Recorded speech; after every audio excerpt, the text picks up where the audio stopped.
Welcome to Thursday Therapy. Today I'm going to talk about transpersonal psychology. This is Virginia Kelly, healer, counselor, healthcare provider, and holistic coach.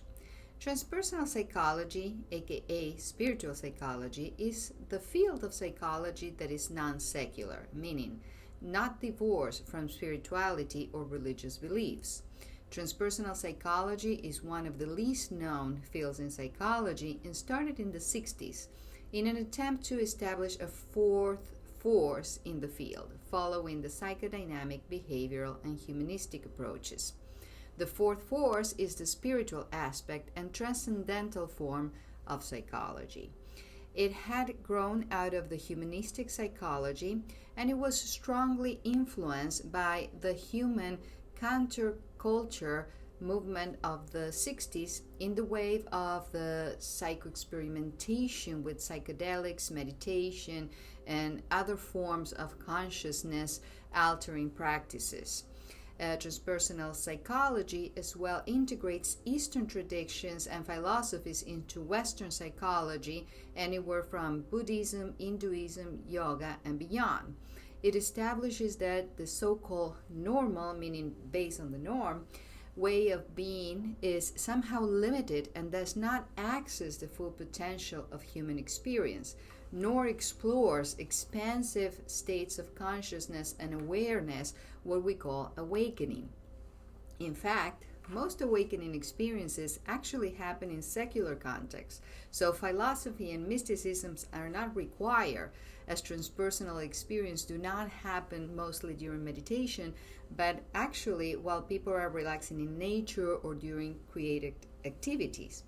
Most transcendental experiences can be misdiagnosed as neurological dysfunctions or psychiatric disorders. But in traditional shamanic cultures, they see them as a sign of awakening and the individual exhibiting conditions to be a shaman or shamanic-like capabilities. There is a stark difference between someone hearing voices like a schizophrenic person from someone getting an insight from a perceived inner voice, experienced as an epiphany or revelation, inasmuch as someone having a third eye vision or premonition versus someone actually having hallucinations. Transcendental phenomena tends to have a life of their own, and depending on the attitude of the person experiencing them, if they will increase or shut down. Someone afraid of this phenomena tends to shut them down through fear, while someone paying attention and following the signs tends to increase the clarity of these experiences, and they get to learn their language.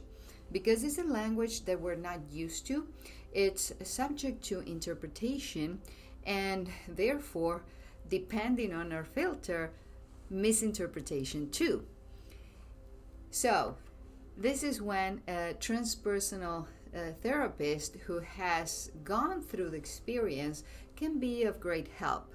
Otherwise, you run the risk of being pathologized. I had gone through my own spiritual emergency in 2012 when it was the beginning of my training, along with another 1% of the global population, as predicted by the Mayan calendar, among others. So I know the subject inside out. So if you or a loved one needs help with this, feel free to book a remote session. Go to virginiakelly.com. And please like, share, subscribe, and for more information, see you next week for another episode of Thursday Therapy. Bye now.